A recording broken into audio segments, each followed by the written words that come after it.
নিজের যত্ন নিও, অন্যকে খুশি করার জন্য নিজেকে ভুলে যাও না, কারণ তুমি অনেক বেশি গুরুত্বপূর্ণ। ভালোবাসা বড়ই অদ্ভুত, অল্প সময় যতটুকু সুখ দেয় পরবর্তীতে সব আনন্দ কেড়ে নেয়। জীবনের অর্ধেকটা সময় মেনে নিতে আর মানিয়ে নিতে কেটে যায়।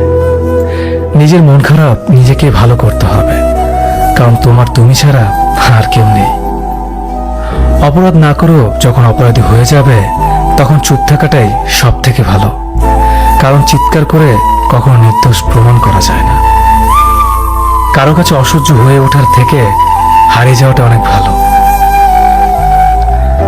মায়া সে তো বিষের থেকেও বিষাক্ত। তোমার লেখা গল্পে যে পারেনি কথা রাখতে, আসলে সে এসেছিল নিজে ভালো থাকতে। কিছু মানুষ ভালোবাসতে জানে কিন্তু মূল্য দিতে জানে না, ভুল করতে পারে কিন্তু ক্ষমা চাইতে পারে না, কারণ তাদের শিক্ষা আছে, বিবেক নেই।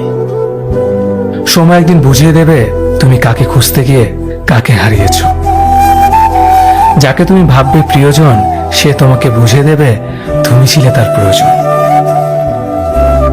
মানুষের জীবনে যে জিনিসটা থাকা সবচেয়ে বেশি প্রয়োজন তা হলো ধৈর্য।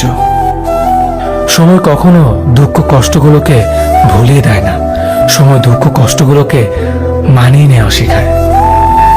তুমি হারিয়ে গেলে ঠিকই তোমায় খুঁজে নিতাম, কিন্তু তুমি তো বদলে গেছো। অতিরিক্ত বিশ্বাস আর আস্থা মানুষকে একসময় খুব একা করে দেয়। সময়ের সাথে সাথে আপন মানুষগুলোর কথা বলার ধরনটাও পাল্টে যায়। যখন কেউ কাউকে ছেড়ে চলে যায় তখন সে শুধু নিজে যায় না, সাথে সাথে সেই মানুষটার ভালো থাকার মুখের হাসিটাও খেয়ে নিয়ে চলে যায়। যখন দেখবে রাগ করাটাও ছেড়ে দিয়েছে তখন বুঝবে ভালোবাসাটা আর নেই। আঘাত ছাড়া জীবনে কখনো উন্নতি করা যায়।